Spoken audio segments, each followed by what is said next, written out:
1983년 2월 서울 중구 을지로 삼성 본관. 차가운 겨울바람이 창문을 두드리던 그날 한 남자가 전 임원들 앞에서 믿기 힘든 선언을 했다. 삼성이 반도체 사업에 진출한다. 회의실은 순간 정적에 빠졌다. 그리고 곧 웅성거림이 일었다. 회장님, 그건 너무 무모합니다. 일본과 미국이 독점하고 있는 시장에 우리가 어떻게 기술도 없고 인력도 없고 경험도 없는데 말입니까? 당시 언론들의 반응은 더욱 차갑했다. 어떤 경제지는 삼성의 무모한 도박이라고 했고, 다른 신문은 현실을 모르는 허황된 꿈이라고 비판했다. 심지어 정부 관계자조차 삼성이 망하려나 보다고 속삭였다. 하지만 그 조롱과 비웃음 속에서 한국의 운명을 바꿀 위대한 여정이 시작되고 있었다. 아무도 믿지 않았던, 불가능하다고 여겨졌던 그 도전이 결국 대한민국을 세계 최고의 반도체 강국으로 만들어냈다는 것을 그때는 아무도 몰랐다. 제1장 이병철의 성견지명. 산업화 시대의 꿈. 1960년대 후반, 대한민국은 한강의 기적이라 불리는 급속한 산업화의 물결에 휩싸여 있었다. 거리에는 연탄 냄새와 공장 굴뚝에서 뿜어져 나오는 검은 연기가 가득했다. 흑백 텔레비전에서는 매일 경제개발 5개년 계획의 성과를 자랑하는 뉴스가 흘러나왔다. 그 시절 대부분의 기업가들은 섬유, 제철, 석유화학 같은 중공업에 눈을 돌리고 있었다. 눈에 보이는 굴뚝 만질 수 있는 제품들이 산업화의 상징이었기 때문이다.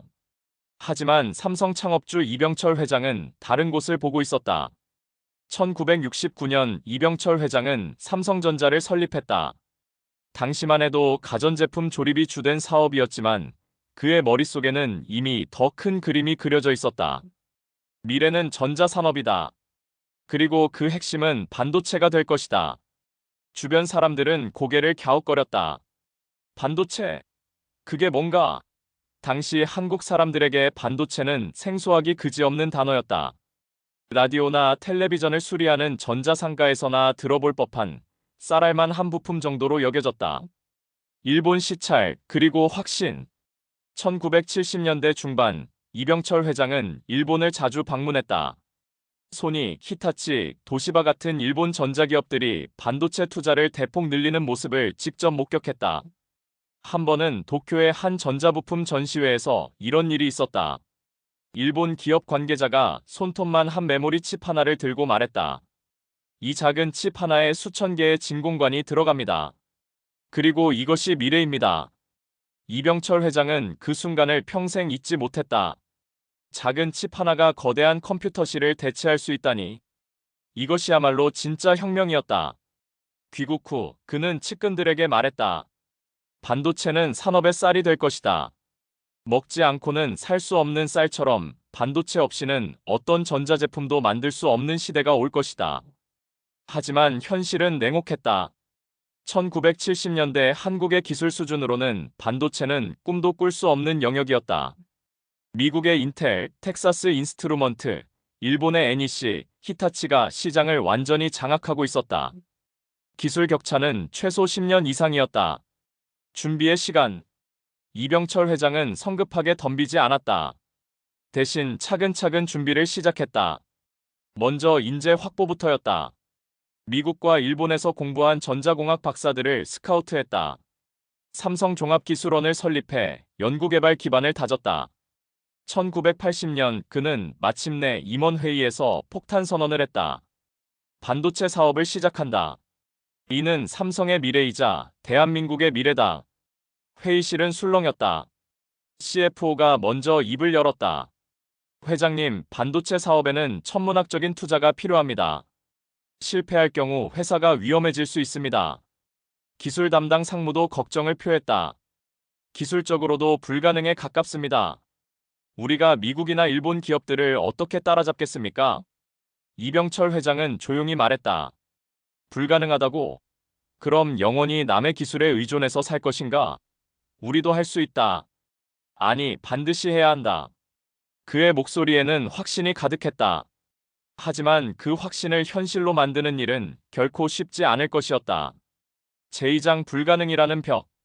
1983년 역사적인 선언. 1983년 봄 삼성은 공식적으로 반도체 사업 진출을 발표했다. 목표는 명확했다.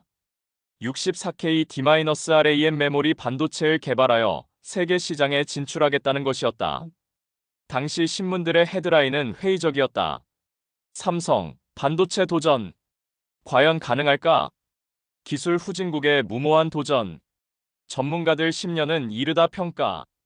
특히 한 경제 전문지의 사설은 신랄했다. 반도체는 하이테크 산업의 꽃이다. 단순한 자본 투자로 되는 사업이 아니다. 수십 년간 축적된 기술과 노하우가 필요한 영역에서 삼성의 도전은 계란으로 바위치기나 다름없다. 국내 전자업계도 마찬가지였다. 한 대기업 회장은 골프장에서 이런 말을 했다. 이병철 회장이 나이가 들어서 그런가? 반도체는 우리가 할 수 있는 사업이 아니야. 돈만 날리다가 끝날 거다. 심지어 정부 내에서도 회의적인 시각이 많았다. 상공부의 한 과장은 내부 회의에서 이렇게 말했다. 삼성이 반도체를 한다고 하는데 현실성이 없어 보입니다. 정부 지원도 신중하게 검토해야 할 것 같습니다. 기술의 벽. 실제로 당시 한국과 선진국의 기술 격차는 절망적이었다. 미국의 인텔은 이미 16K D-RAM을 양산하고 있었고 64K D-RAM 개발에 박차를 가하고 있었다. 일본의 히타치, NEC도 마찬가지였다. 반면 한국은 어땠는가? 메모리 반도체는 물론이고 간단한 로직 반도체조차 제대로 만들 수 없었다. 반도체 설계 소프트웨어도 없었고 제조 장비도 없었다. 핵심 인력도 태부족이었다. 삼성 반도체 사업부 초대 부장으로 임명된 김모 상무는 첫 회의에서 솔직히 털어놓았다. 지금 우리 상황으로는 정말 어렵습니다. 기술자는 10명도 안 되고 장비는 하나도 없고 설계 능력도 제로입니다. 하지만 이병철 회장은 흔들리지 않았다. 없으면 사오고 모르면 배우고 안 되면 될 때까지 하는 거다.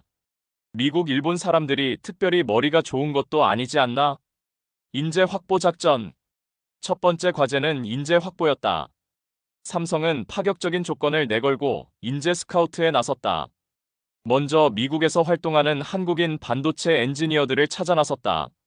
실리콘밸리의 한국인 엔지니어들을 일일이 찾아가며 스카우트 제의를 했다. 한 번은 이런 일도 있었다. 삼성 스카우트 팀이 실리콘밸리의 한 한국인 박사를 찾아갔다.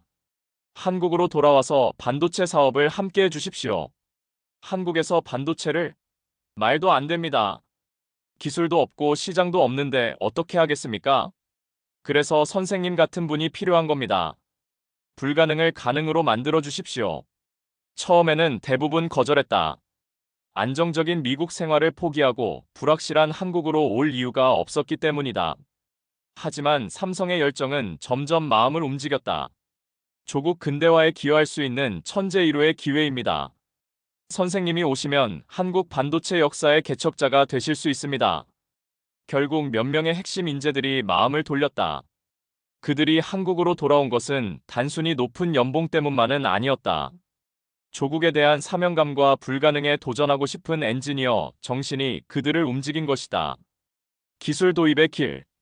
인재 확보와 함께 기술 도입도 시급했다. 하지만 선진국들은 핵심 기술을 쉽게 넘겨주려 하지 않았다. 일본 기업들과의 기술 도입 협상은 특히 어려웠다. 한 일본 기업 임원은 노골적으로 말했다. 한국은 아직 반도체를 할 수준이 안 됩니다. 몇 년 더 기다리시는 게 어떨까요? 미국도 마찬가지였다. 핵심 기술은 절대 넘겨주지 않겠다는 입장이었다. 하지만 삼성은 포기하지 않았다. 직접적인 기술 이전이 안 된다면 간접적인 방법을 찾았다. 미국과 일본의 중소 반도체 업체들과 제휴를 맺었다.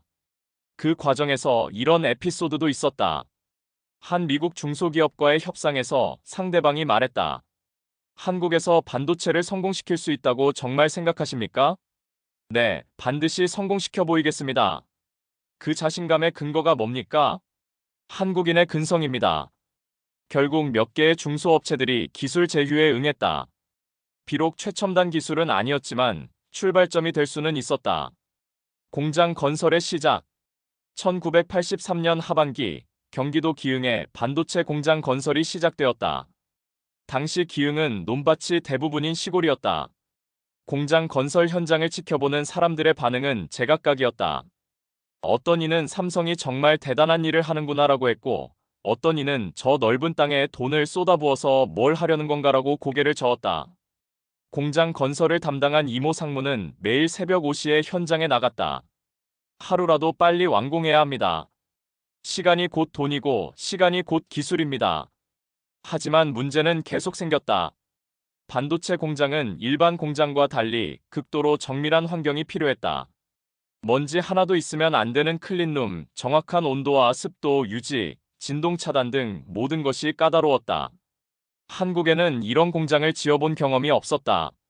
설계부터 시공까지 모든 것을 외국 업체에 의존해야 했다. 비용은 천문학적으로 올라갔다. 재무 담당 이사가 걱정스럽게 말했다. 이 정도면 회사 전체 매출의 몇 배에 해당하는 투자입니다.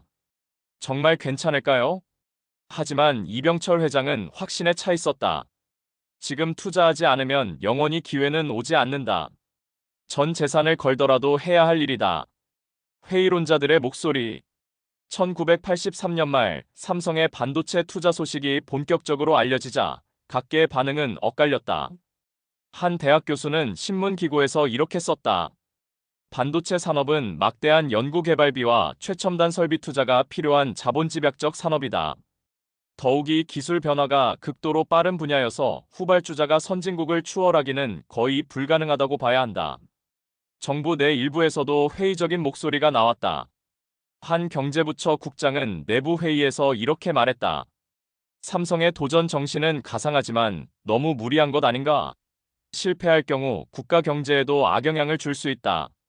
심지어 삼성 내부에서도 반대 의견이 있었다. 한 임원은 비공식 자리에서 털어놓았다. 솔직히 말해서 성공 확률이 10%도 안 될 것 같다.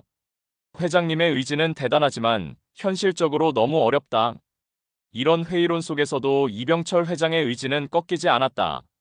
그는 반도체 사업부 임원들을 불러 이렇게 말했다. 남들이 불가능하다고 하는 일을 해내는 것, 그것이 진짜 기업가 정신이다. 우리가 성공하면 대한민국이 선진국이 될 수 있다. 하지만 현실은 더욱 냉혹했다. 본격적인 개발이 시작되면서 예상치 못한 문제들이 계속 터져나왔다. 제3장 실현의 나날들. 1984년 첫 번째 위기. 1984년 초 기흥 공장 건설이 한창일 때였다. 갑자기 전 세계 반도체 시장에 큰 변화가 일어났다. 일본 업체들이 64K D-RAM을 대량 생산하기 시작하면서 가격이 급락한 것이다. 한 해외 시장 조사 기관의 보고서는 충격적이었다. 64K D-RAM 가격이 6개월 만에 절반으로 떨어졌다. 새로 진입하는 업체들에게는 극도로 불리한 환경이다. 삼성 반도체 사업부는 비상이 걸렸다. 아직 제품도 나오지 않았는데 벌써 시장 환경이 악화되고 있었다. 재무 담당 이사가 급히 보고했다. 이 상황이라면 우리가 제품을 출시했을 때 원가도 못 뽑을 수 있습니다. 하지만 이병철 회장은 오히려 기회로 봤다. 지금이야말로 진입할 때다. 시장이 어려울 때 들어가야 나중에 좋아질 때 과실을 따먹을 수 있다. 인재 이탈의 충격. 더 큰 문제는 인재 이탈이었다. 막대한 투자에도 불구하고 성과가 나오지 않자 스카우트한 핵심 인력들이 하나둘 떠나기 시작했다. 미국에서 영입한 한 박사는 사표를 내며 이렇게 말했다. 죄송합니다. 하지만 이런 식으로는 성공할 수 없을 것 같습니다. 너무 많은 것을 너무 빨리 하려고 합니다. 또 다른 핵심 인력도 비슷한 이유로 떠났다. 한국의 열정은 인정하지만 반도체는 열정만으로 되는 사업이 아닙니다. 체계적인 접근이 필요합니다. 인재들의 이탈은 연쇄 반응을 일으켰다. 남아있는 직원들의 사기도 떨어졌고 외부의 회의로는 더욱 거세졌다. 한 신문은 이렇게 보도했다. 삼성 반도체 사업, 핵심 인력 이탈로 위기. 전문가들 예상된 결과 평가. 기술 개발의 벽. 1984년 중반 본격적인 64K D-RAM 개발이 시작됐다. 하지만 예상보다 훨씬 어려웠다. 첫 번째 시제품이 나왔을 때의 충격은 컸다. 불량률이 90%를 넘었다. 100개 중에 제대로 작동하는 것이 10개도 안 된다는 뜻이었다. 개발팀장은 좌절했다. 이 정도로는 상품화가 불가능합니다. 최소한 불량률을 30% 이하로 떨어뜨려야 하는데 문제는 한두 가지가 아니었다. 회로 설계도 문제였고 제조 공정도 문제였다. 특히 포토리소그래피 공정에서 미세한 패턴을 정확히 새기는 기술이 턱없이 부족했다. 한국에는 이런 문제를 해결할 경험이 없었다. 일본이나 미국 업체에 자문을 요청했지만 핵심 기술은 절대 알려주지 않았다. 일본의 한 기술자가 조언이랍시고 말했다. 반도체는 하루아침에 되는 사업이 아닙니다. 일본도 20년 걸렸습니다. 밤을 새우는 사람들. 그럼에도 삼성 반도체팀은 포기하지 않았다. 매일 밤을 새워가며 문제를 하나씩 해결해 나갔다. 당시 기흥공장 연구실의 풍경은 처절했다. 새벽 3시가 되어도 불이 꺼지지 않는 실험실, 바닥에 널린 라면, 봉지들, 그리고 빨간 눈으로 현미경을 들여다보는 연구원들. 한 연구원은 나중에 이렇게 회상했다. 그때는 정말 미쳤던 것 같다. 하루에 20시간씩 일해도 모자랐다. 집에 가면 아이들이 낯설어할 정도였다. 부인들의 원망도 컸다. 당신 언제까지 이럴 거예요? 아이들이 아빠가 누군지도 모르겠다고 해요. 하지만 연구원들은 견뎠다. 무엇이 그들을 버티게 했을까? 한 팀장의 말이다. 우리가 포기하면 한국에는 미래가 없다는 생각이 들었다. 누군가는 해야 할 일이었고 그게 우리 몫이라고 생각했다. 이병철의 마지막 당부. 1984년 말 이병철 회장의 건강이 악화되기 시작했다. 하지만 그는 여전히 반도체 사업을 포기하지 않았다. 병상에서도 반도체 개발 진행 상황을 보고받았다. 진전이 있나? 아직 어렵습니다. 하지만 포기하지 않고 있습니다. 그렇다. 절대 포기하면 안 된다. 이것은 우리나라의 운명이 걸린 일이다. 그의 목소리는 약했지만 의지는 여전히 강했다. 1985년 말 이병철 회장이 별세했다. 그의 마지막 유언 중 하나가 바로 반도체 사업에 관한 것이었다. 반도체만큼은 반드시 성공시켜라. 그것이 대한민국의 미래다. 장례식장에서 많은 사람들이 눈물을 흘렸다. 반도체 사업부 직원들의 눈물은 더욱 뜨거웠다. 그들은 이제 혼자가 된 기분이었다. 든든한 후원자를 잃은 것이다. 하지만 동시에 더 큰 책임감을 느꼈다. 창업주의 유언을 지켜야 한다는 사명감이 그들을 더욱 단단하게 만들었다. 제사장 이건희의 등장과 새로운 변화. 젊은 후계자의 부담. 1987년 이건희가 삼성그룹 회장 자리를 물려받았다. 그때 그의 나이 45세. 아버지 이병철이 일궈놓은 거대한 제국을 이어받아야 하는 무거운 책임이 어깨에 올려졌다. 특히 반도체 사업은 그에게 가장 큰 고민거리였다. 아버지가 그토록 중요하게 여겼던 사업이지만 아직까지 뚜렷한 성과가 나오지 않고 있었다. 매년 수천억 원씩 투자하고 있지만 수익은 전혀 나지 않았다. 주변에서는 포기하라는 조언이 쏟아졌다. 회장님, 반도체는 이제 그만둘 때가 됐습니다. 이미 너무 많은 돈을 쏟아부었습니다. 다른 사업에 집중하는 게 낫겠습니다. 반도체는 우리한테 맞지 않는 것 같습니다. 심지어 삼성 내부에서도 반도체 사업 포기론이 고개를 들었다. 한 임원은 이렇게 말했다. 선대 회장님의 뜻은 이해하지만 현실을 직시해야 합니다. 지금 포기해야 더 큰 손실을 막을 수 있습니다. 하지만 이건희 회장의 생각은 달랐다. 그는 아버지의 유지를 이어받아야 한다는 사명감과 함께 젊은 기업인으로서의 새로운 비전을 가지고 있었다. 아버지가 시작하신 일을 중도에 포기할 수는 없다. 하지만 방식은 바꿔야 한다. 1987년 드디어 첫 성과. 그해 여름 드디어 기적 같은 소식이 전해졌다. 삼성이 64K D-RAM 개발에 성공한 것이다. 1983년 사업 시작 4년 만이었다. 기흥공장 연구실에서 첫 번째 정상 작동 칩이 나왔을 때의 환호성은 지금도 그 자리에 있던 사람들이 잊지 못한다. 됐다. 드디어 됐다. 불량률 5%. 상용화 가능한 수준입니다. 개발팀장은 눈물을 흘렸다. 4년간의 고생이 주마등처럼 스쳐 지나갔다. 밤을 새워가며 회로를 설계하던 날들, 수천 번의 실패, 그리고 가족들의 원망까지. 소식을 들은 이건희 회장은 즉시 기흥 공장으로 달려갔다. 정말 대단합니다. 아버지께서 살아계셨다면 얼마나 기뻐하셨을까요? 하지만 기쁨도 잠시, 현실은 여전히 냉혹했다. 기술 개발에는 성공했지만 이제 양산과 시장 진출이라는 더 큰 산이 기다리고 있었다. 일본 기업들의 견제. 삼성의 64K D-RAM 개발 소식이 알려지자 일본 기업들의 반응은 차갑했다. 한 일본 반도체 업체 임원은 언론과의 인터뷰에서 이렇게 말했다. 한국 기업이 메모리 반도체를 개발했다고 하지만 상용화까지는 갈 길이 멀다. 품질이나 원가 면에서 우리를 따라오기는 어려울 것이다. 또 다른 일본 업체는 더욱 노골적이었다. 우리가 20년 축적한 기술을 4년 만에 따라잡을 수 있다고 생각하는 건 오만이다. 일본 언론들도 마찬가지였다. 한 경제지는 이렇게 썼다. 한국 삼성의 반도체 개발은 일시적 현상일 뿐이다. 진정한 기술력을 갖추려면 최소 10년은 더 필요할 것이다. 이런 견제와 비판 속에서도 삼성은 흔들리지 않았다. 오히려 더 큰 동기가 되었다. 256K D-RAM으로의 도약. 이건희 회장은 64K D-RAM의 성공에 만족하지 않았다.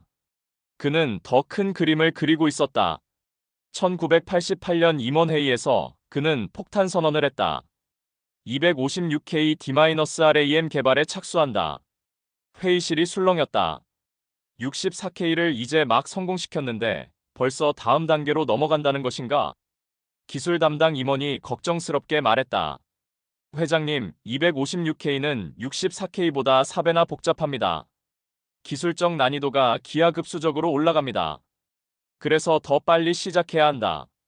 남들이 개발하기 전에 우리가 먼저 해야 한다. 이건희 회장의 전략은 명확했다. 추격자에서 벗어나 선도자가 되겠다는 것이었다. 신경영의 시작. 1988년은 이건희 회장에게 있어서 전환점이 되는 해였다. 그는 삼성 전체에 신경영이라는 새로운 경영 철학을 도입했다. 변하지 않으면 죽는다는 것이 그의 신념이었다. 특히 반도체 사업부에는 더욱 혁신적인 변화를 요구했다. 우리는 이제 추격자가 아니다. 선도자가 되어야 한다. 그러려면 생각부터 바꿔야 한다. 그는 연구개발 투자를 대폭 늘렸다. 매출의 10% 이상을 R&D에 투입하겠다고 선언했다. 당시로서는 파격적인 수준이었다. 인재 영입도 더욱 적극적으로 추진했다. 세계 최고 수준의 반도체 전문가들을 스카우트하기 위해 천문학적인 비용을 투입했다. 품질 혁신의 시작. 하지만 가장 중요한 변화는 품질에 대한 인식 전환이었다. 1989년 어느 날 이건희 회장은 기흥 공장을 불시 방문했다. 그리고 생산 라인에서 나온 제품들을 직접 검사해봤다. 이 정도 품질로 세계 시장에서 경쟁할 수 있다고 생각하는가? 현장 책임자는 당황했다. 이릉 업계 표준은 만족합니다. 업계 표준? 그런 수준으로는 일본을 이길 수 없다. 완벽해야 한다. 99%도 부족하다. 99.9%여야 한다. 그날부터 삼성 반도체의 품질 기준이 완전히 바뀌었다. 불량률 1%도 용납하지 않는 완벽주의가 시작된 것이다. 직원들의 변화. 이건희 회장의 변화 요구는 직원들에게도 큰 충격이었다. 기존의 안일한 태도로는 살아남을 수 없다는 것을 깨달았다. 한 연구원은 이렇게 말했다. 회장님이 오신 후 분위기가 완전히 바뀌었다. 예전에는 대충 되면 된다는 생각이 있었는데 이제는 완벽하지 않으면 의미가 없다는 것을 알게 됐다. 밤늦은 시간까지 이어지는 품질 개선 회의, 주말을 반납하고 진행하는 기술 세미나. 힘들었지만 직원들의 눈빛은 달랐다. 우리가 진짜 세계 인류가 될 수 있을 것 같다는 희망이 생겼다. 1989년 256K D-RAM 성공. 1989년 말 삼성은 또 한 번 기적을 만들어냈다. 256K D-RAM 개발에 성공한 것이다. 이번에는 세계에서 두 번째였다. 일본보다 단 6개월 늦었을 뿐이다. 외신들의 반응은 놀라움 그 자체였다. 한국의 삼성이 불과 2년 만에 256K D-RAM을 개발했다. 이는 예상보다 훨씬 빠른 것이다. 일본 언론들은 당황했다. 삼성의 기술 발전 속도가 예상을 뛰어넘고 있다. 이제 진지하게 경쟁자로 인식해야 할 때가 온 것 같다. 하지만 더 중요한 것은 품질이었다.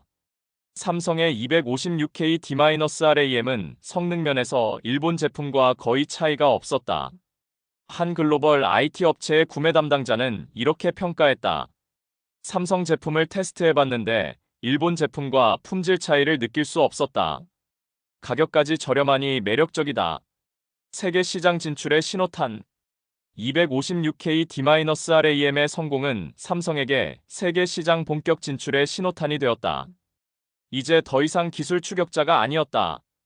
이건희 회장은 전 임원들에게 선언했다. 이제 우리는 세계 시장에서 당당히 경쟁할 수 있는 실력을 갖췄다. 목표는 명확하다. 세계 1위가 되는 것이다. 야심찬 목표였지만 더 이상 허황된 꿈은 아니었다. 실제로 그럴 만한 실력을 갖춰가고 있었기 때문이다. 제오장 마누라 빼고 다 바꾸라. 1993년 역사적인 선언. 1993년 6월 7일 독일 프랑크푸르트에서 열린 삼성 해외법인장 회의. 이건희 회장은 이 자리에서 삼성 역사상 가장 유명한 말을 남겼다. 마누라와 자식 빼고는 다 바꿔라. 회의실은 순간 정적에 빠졌다. 그리고 곧 웅성거림이 일었다. 도대체 무슨 의미인가? 이건희 회장은 계속해서 말했다. 지금까지의 방식으로는 21세기를 살아남을 수 없다. 모든 것을 바꿔야 한다. 사고방식, 일하는 방법, 심지어 회사 문화까지. 이것이 바로 신경영의 시작이었다. 그리고 이 신경영이 삼성 반도체를 세계 정상으로 이끄는 핵심 동력이 되었다. 품질에 대한 새로운 기준. 신경영에서 가장 강조된 것은 품질이었다. 이건희 회장의 품질에 대한 집착은 전설적이었다. 어느 날 그는 기흥 공장에서 생산된 휴대폰 2000대를 직원들 앞에서 해머로 때려 부쉈다. 불량품들이었다. 이런 제품으로 고객을 만족시킬 수 있겠는가? 우리가 추구하는 것은 완벽한 품질이다. 직원들은 충격을 받았다. 수억 원어치 제품을 눈앞에서 파괴하는 회장을 보며 품질의 중요성을 뼛속 깊이 깨달았다. 반도체 사업부에도 같은 메시지가 전해졌다. 반도체는 품질이 생명이다. 99.9%도 부족하다. 99.99%를 추구하라. 연구개발 투자의 혁명. 신경영과 함께 연구개발 투자가 폭발적으로 늘어났다. 1990년대 중반 삼성의 R&D 투자는 매출의 6-7%에서 시작해 점점 늘어났다. 기술 없이는 미래 없다는 것이 이건희 회장의 철학이었다. 1994년 삼성은 경기도 기흥에 거대한 반도체 연구소를 건설했다. 당시 아시아 최대 규모였다. 연구소 준공식에서 이건희 회장은 말했다. 이 연구소에서 세계 최고의 반도체가 나올 것이다. 여기서 삼성의 미래가 결정될 것이다. 실제로 연구소에는 세계 각국에서 모인 최고의 두뇌들이 모였다. 미국 실리콘밸리에서 온 박사들, 일본에서 온 기술자들, 그리고 국내 최고의 인재들이 한자리에 모인 것이다. 4M D-RAM 세계 최초 달성. 1992년 삼성은 역사적인 순간을 맞이했다. 4M D-RAM을 세계 최초로 개발한 것이다. 일본보다 빨랐다. 이제 추격자에서 선도자가 된 것이다. 개발 성공 소식을 들은 이건희 회장은 직접 연구소를 찾았다. 드디어 해냈군요. 이제 우리가 세계를 이끌어갈 차례입니다. 연구원들의 눈에는 감격의 눈물이 흘렀다.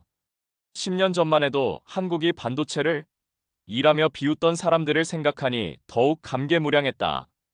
외신들의 보도도 놀라움 일색이었다. 삼성의 4M D-RAM 세계 최초 개발, 반도체 패권 지도가 바뀌고 있다. 한국이 일본을 추월한 첫 번째 사례. 일본 언론들은 충격에 빠졌다. 삼성이 우리보다 앞서갔다. 이제 정말 심각하게 받아들여야 할 때다. 16M D-RAM으로의 도약. 4M D-RAM의 성공에 만족하지 않고 삼성은 즉시 16M D-RAM 개발에 착수했다. 멈춰서면 뒤처진다. 계속 앞서가야 한다는 것이 이건희 회장의 철학이었다. 16M D-RAM은 4M보다 4배나 복잡했다. 회로 선폭이 0.8 마이크로미터까지 줄어들어야 했다. 머리카락 굵기의 100분의 1 수준이었다. 기술적 난이도가 높아질수록 인재의 중요성은 더욱 커졌다. 삼성은 세계 최고 수준의 반도체 전문가들을 영입하기 위해 파격적인 조건을 제시했다. 미국에서 영입한 한 박사는 이렇게 말했다. 삼성의 열정과 투자 의지를 보고 결정했다. 여기서라면 정말 세계 최고를 만들 수 있을 것 같다. 직원들의 마인드 변화. 신경영이 시작되면서 삼성 직원들의 마인드가 완전히 바뀌었다. 과거에는 시키는 대로만 하면 된다는 수동적 태도였지만 이제는 내가 책임지고 최고를 만들겠다는 능동적 태도로 변했다. 한 연구원은 이렇게 회상했다. 예전에는 9시에 출근해서 6시에 퇴근하는 게 당연했다. 하지만 신경영 이후에는 자발적으로 밤늦게까지 남아서 연구했다. 의무가 아니라 사명감이었다. 또 다른 직원은 말했다. 회장님이 세계 인류가 되자고 하니까 정말 그게 가능할 것 같았다. 우리도 할 수 있다는 자신감이 생겼다. 실패를 두려워하지 않는 문화. 신경영에서 특히 강조된 것은 도전 정신이었다. 실패를 두려워해서 도전하지 않는 것이 가장 큰 실패라고 가르쳤다. 이건희 회장은 연구원들에게 이렇게 말했다. 실패해도 괜찮다. 하지만 도전하지 않는 것은 용서할 수 없다. 실제로 연구개발 과정에서 수많은 실패가 있었다. 하지만 그 실패들이 결국 성공의 밑거름이 되었다. 한 연구팀장은 이렇게 말했다. 우리는 실패할 때마다 왜 실패했는지 철저히 분석했다. 그리고 그 경험이 다음 성공으로 이어졌다. 1994년 16M D-RAM 성공. 1994년 삼성은 또다시 세계 최초로 16M D-RAM 개발에 성공했다. 이번에도 일본을 앞질렀다. 성공 소식이 전해지자 기흥연구소는 축제 분위기가 되었다. 하지만 이건희 회장의 반응은 의외였다. 축하할 일이지만 자만해서는 안 된다. 이제 시작일 뿐이다. 그는 이미 다음을 생각하고 있었다. 64M, 256M, 그리고 일찍까지 끝없는 도전이 기다리고 있었다. 세계가 주목하기 시작. 1990년대 중반부터 세계가 삼성을 주목하기 시작했다. 더 이상 한국의 중소기업이 아니라 글로벌 반도체 강자로 인식되기 시작한 것이다. 미국의 한 IT 전문지는 이렇게 썼다. 삼성은 이제 인텔, 모토로라와 어깨를 나란히 하는 반도체 강자가 되었다. 일본의 반도체 업계도 위기감을 느끼기 시작했다. 삼성의 기술 발전 속도가 너무 빠르다. 우리도 변화하지 않으면 뒤처질 수 있다. 메모리 반도체 세계 1위를 향한 발걸음. 1995년 삼성의 메모리 반도체 시장 점유율이 20%를 넘어섰다. 세계 2위였다. 1위는 여전히 일본의 NEC였지만 격차는 점점 줄어들고 있었다. 삼성 반도체 사업부는 더욱 공격적인 전략을 펼쳤다. 대규모 투자로 생산 능력을 늘리고 가격 경쟁력을 높였다. 우리의 목표는 명확하다. 세계 1위다. 그 목표는 더 이상 꿈이 아니었다. 현실적으로 달성 가능한 목표가 되어 있었다. 제6장 위기를 기회로. 1997년 IMF 외환위기.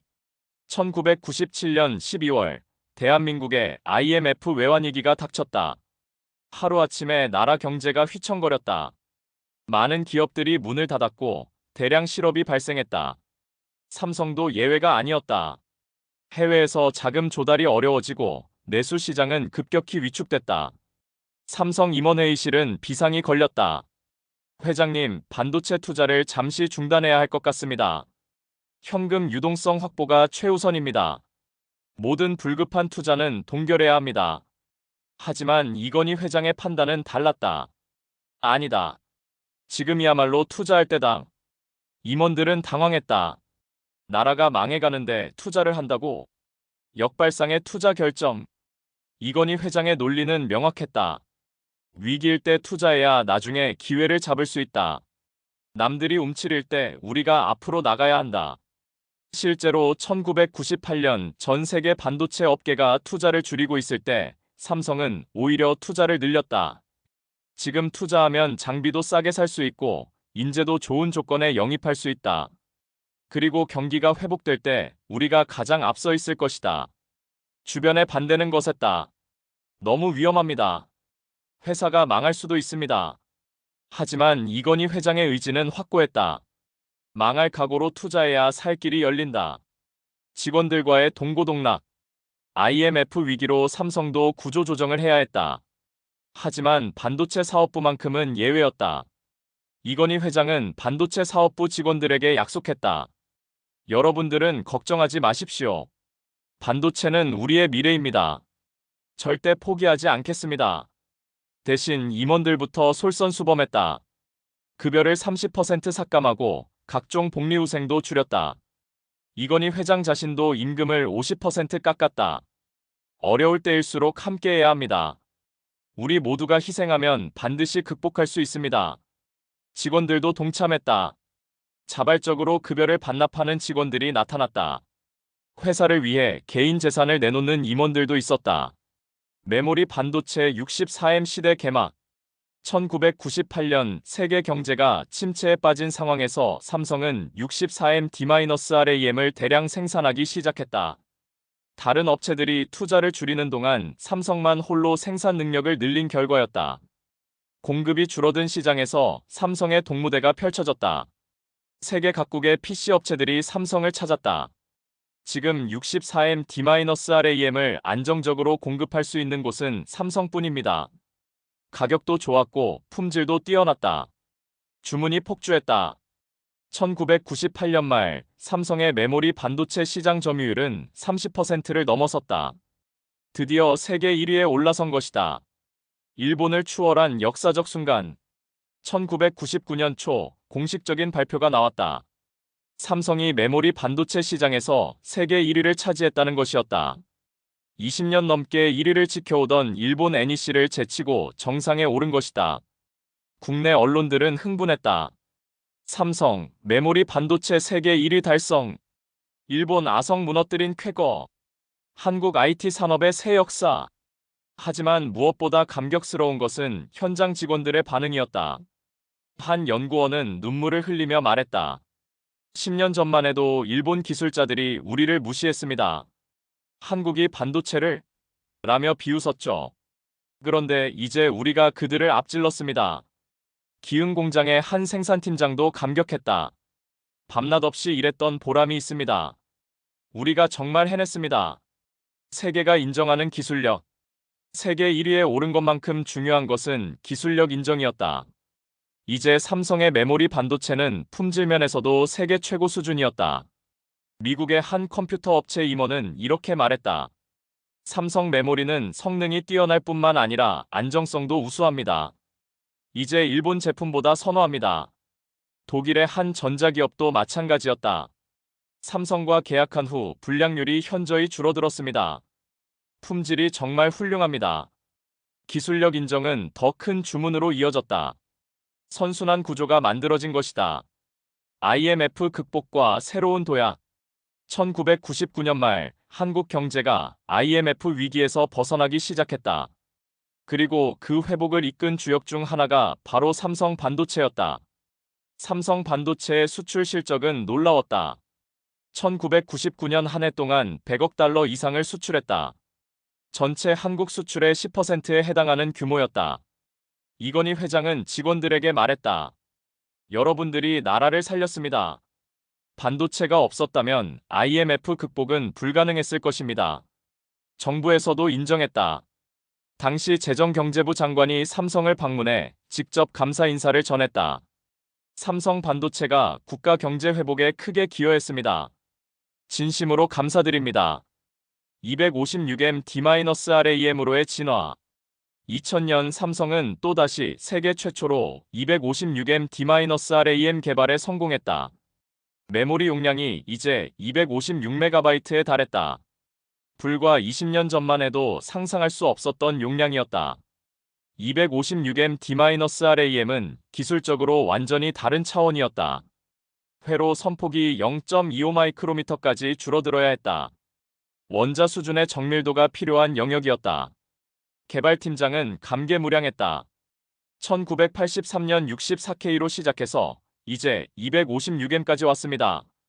용량이 4000배 늘어났습니다. 세계는 다시 한번 놀랐다. 한 미국 기술 전문지는 이렇게 썼다. 삼성의 기술 발전 속도는 무어의 법칙을 뛰어넘고 있다. 삼성 반도체 세계 표준이 되다.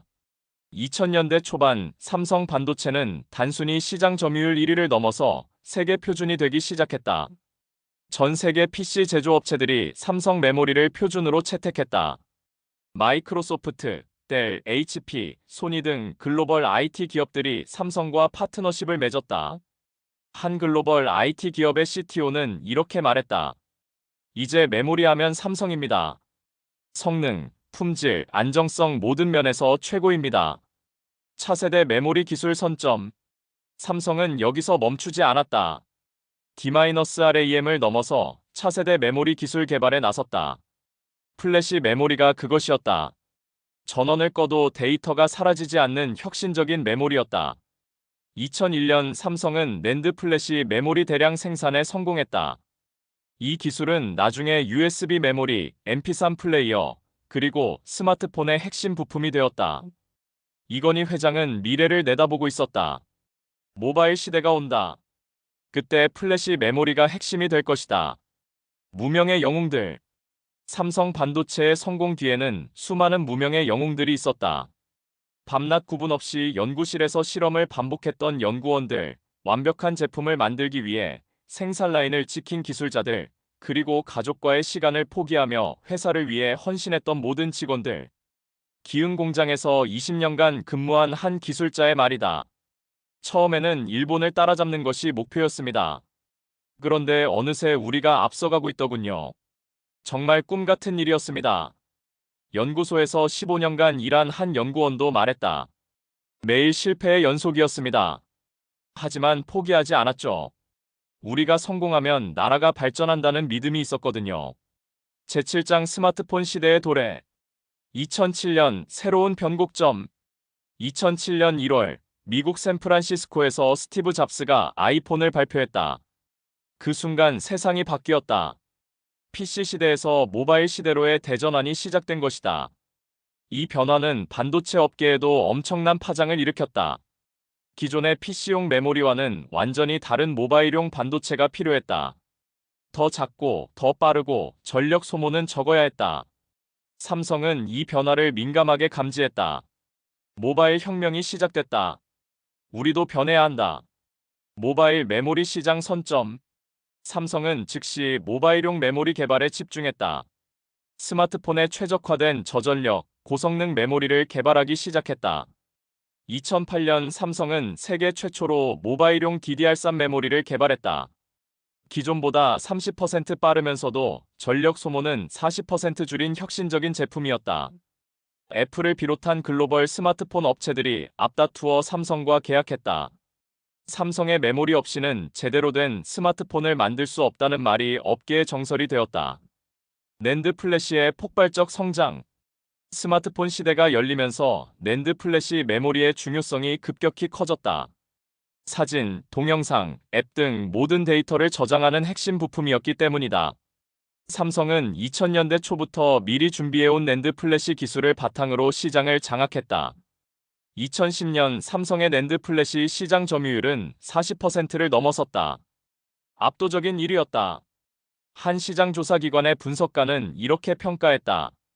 삼성이 낸드 플래시 시장을 정의하고 있다. 다른 업체들은 삼성을 따라가기에도 벅차다. 3D 낸드 기술의 혁신. 2013년 삼성은 또 다른 혁신을 선보였다. 세계 최초로 3D 낸드 플래시를 상용화한 것이다. 기존의 평면적인 구조에서 벗어나 수직으로 쌓아 올린 입체 구조였다. 같은 면적에 훨씬 많은 데이터를 저장할 수 있었다. 이 기술은 반도체 업계에 혁명을 일으켰다. 물리적 한계에 부딪힌 기존 기술의 돌파구를 제시한 것이다. 미국의 한 반도체 전문가는 감탄했다. 삼성의 3D 낸드는 반도체 역사상 가장 혁신적인 기술 중 하나다. 게임의 룰을 완전히 바꿔버렸다. 메모리 반도체 절대 강자로. 2010년대 중반 삼성의 메모리 반도체 시장 지배력은 절대적이었다. D-RAM 시장에서는 45% 이상의 점유율로 부동의 1위였고 낸드 플래시에서도 40% 이상을 차지했다. 2위 업체와의 격차는 갈수록 벌어졌다. 더 중요한 것은 기술 리더십이었다. 삼성이 새로운 기술을 발표하면 전 세계가 주목했다. 이제 삼성이 반도체 기술 발전의 방향을 제시하는 위치에 올라선 것이다. 인공지능 시대 대비 2016년 삼성은 또 다른 미래를 준비하기 시작했다. 인공지능 시대에 대비한 것이다. AI 연산에는 기존과는 완전히 다른 종류의 메모리가 필요했다. 대용량 데이터를 초고속으로 처리할 수 있어야 했다. 삼성은 HBM/HIGH 밴드위드스 메모리라는 혁신적인 메모리 개발에 착수했다. 기존 메모리보다 5배 이상 빠른 속도를 자랑했다. 2018년 세계 최초로 HBM2를 양산하면서 AI 메모리 시장에서도 선도 업체가 되었다. 글로벌 파트너십 확대. 삼성의 메모리 반도체는 이제 전 세계 모든 주요 IT 기업의 필수품이 되었다. 애플 아이폰의 메모리는 대부분 삼성 제품이었다. 구글, 아마존, 마이크로소프트의 클라우드 서버에도 삼성 메모리가 들어갔다. 심지어 경쟁사인 중국 화웨이도 삼성 메모리를 사용했다. 한 글로벌 IT 기업의 임원은 이렇게 말했다. 삼성 메모리가 없으면 우리 제품을 만들 수 없다. 이제 삼성은 파트너가 아니라 필수 불가결한 존재다. 제8장 K-반도체의 위상. 국가 경제의 핵심으로 2020년대에 들어서면서 삼성 반도체의 의미는 단순한 기업 성공을 넘어섰다. 대한민국 경제의 핵심 축이 된 것이다. 한국의 전체 수출에서 반도체가 차지하는 비중은 20%를 넘었다. 그중 삼성이 절반 이상을 담당했다. 삼성 반도체 없이는 한국 경제를 논할 수 없게 된 것이다. 경제학자들은 이렇게 평가했다. 한국이 선진국 대열에 합류할 수 있었던 것은 반도체 덕분이다. 그리고 그 중심에 삼성이 있다. 기술 패권 경쟁의 최전선. 2020년대 들어 미중 기술 패권 경쟁이 격화되면서 반도체는 전략 물자가 되었다. 각국이 반도체 확보를 위해 총력을 기울였다. 이런 상황에서 삼성의 위상은 더욱 높아졌다. 세계 최고 수준의 메모리 반도체를 만들 수 있는 기업은 삼성이 유일했기 때문이다. 미국 정부도 삼성에 러브콜을 보냈다. 2021년 삼성은 텍사스에 170억 달러 규모의 반도체 공장 건설을 발표했다. 조 바이든 미국 대통령은 직접 삼성을 방문해 감사 인사를 전했다. 삼성이 미국 반도체 생태계 구축에 큰 기여를 하고 있다. 차세대 기술 개발 경쟁. 삼성은 현재에 안주하지 않고 차세대 기술 개발에 매진했다. 2022년 세계 최초로 3나노미터 공정 양산에 성공했다. 기존보다 35% 빠르고 50% 전력 효율이 좋은 혁신적인 기술이었다. 이는 단순한 기술 발전을 넘어 새로운 시대를 여는 열쇠였다. 자율주행차, 메타버스, 양자 컴퓨터 등 미래 기술의 핵심이 바로 첨단 반도체였기 때문이다. 후배 기업들의 성장. 삼성의 성공은 한국 반도체 생태계 전체를 끌어올렸다. SK 하이닉스도 메모리 분야에서 세계 2위 업체로 성장했다. 또한 수많은 반도체 장비 소재, 부품 업체들이 함께 성장했다. 삼성을 중심으로 한 거대한 반도체 클러스터가 형성된 것이다. 한국은 이제 미국, 대만과 함께 세계 3대 반도체 강국으로 인정받게 되었다. 인재 육성의 중요성. 삼성은 성공 요인 중 하나로 인재 육성을 꼽았다. 40년 동안 축적한 기술과 노하우를 다음 세대에 전수하는 시스템을 구축했다. 삼성 반도체 연구소는 세계 각국에서 온 우수 인재들의 학습 공간이 되었다. 매년 수백 명의 박사급 연구원들이 이곳에서 세계 최고 수준의 기술을 배웠다. 한 연구소 관계자는 말했다. 기술은 사람이 만드는 것입니다. 최고의 인재들이 모여야 최고의 기술이 나옵니다. 사회적 책임. 삼성은 성공과 함께 사회적 책임도 강조했다. 반도체 산업으로 벌어들인 수익을 사회에 환원하는 다양한 프로그램을 운영했다. 교육, 의료, 문화 등 다양한 분야에서 사회공헌 활동을 펼쳤다. 특히 차세대 과학기술 인재 육성에 집중 투자했다. 우리가 받은 것을 사회에 돌려줘야 한다는 것이 삼성의 철학이었다. 에필로그 불가능을 가능으로 만든 한국인의 저력. 40년 전 그 조롱을 기억하며 2023년 현재 삼성전자 기흥 캠퍼스. 40년 전 논밭이었던 이곳은 이제 세계 최첨단 반도체가 생산되는 거대한 첨단 단지가 되었다. 40년 전 삼성이 반도체를 한다고 했을 때 그 조롱과 비웃음을 기억하는 사람들이 얼마나 될까? 한국이 반도체를? 말도 안 된다. 기술도 없고 인력도 없는데 몇 년 안에 망할 것이다. 그때 그 말들이 이제는 전설처럼 들린다. 불가능하다고 했던 것들을 하나씩 현실로 만들어낸 40년의 역사가 그곳에 있다. 한국형 성장 모델의 탄생. 삼성 반도체의 성공은 단순한 기업 성공사가 아니다. 그것은 한국형 성장 모델의 탄생이었다. 후발주자로 시작해서 선진국 기술을 따라잡고 결국에는 그들을 추월해 세계 최고가 되는 모델. 이것이 바로 한국이 세계에 보여준 새로운 성장 방식이었다. 이 모델은 반도체를 넘어 조선, 자동차, 스마트폰, K-POP 등 다양한 분야로 확산되었다. 한국의 DNA가 된 것이다. 세대를 이어온 도전정신. 이병철 회장의 반도체는 산업의 쌀이다라는 해안에서 시작된 도전이 이건희 회장의 마누라 빼고 다 바꿔라는 변혁 정신으로 이어졌다. 그리고 지금은 새로운 세대가 그 바통을 이어받아 인공지능, 자율주행, 메타버스 시대를 준비하고 있다. 40년을 이어온 도전정신, 그것이 바로 삼성 반도체 신화의 진짜 비밀이었다. 무명 영웅들의 헌신. 화려한 성공담 뒤에는 수많은 무명 영웅들의 헌신이 있었다. 밤을 새워가며 연구했던 연구원들, 완벽을 추구했던 기술자들, 가족과의 시간을 포기하며 공장을 지켰던 작업자들.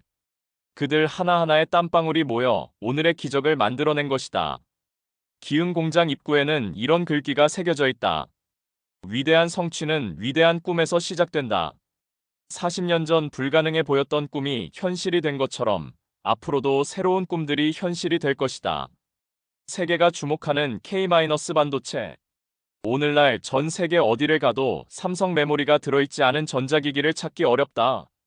스마트폰, 노트북, 서버, 자동차까지 삼성 반도체는 현대 문명의 필수품이 되었다. K-POP 전 세계 젊은이들의 심장을 뛰게 하듯 K-반도체는 전 세계 전자기기의 심장이 되어 뛰고 있다. 이것이 바로 대한민국이 세계에 선사한 또 하나의 선물이다.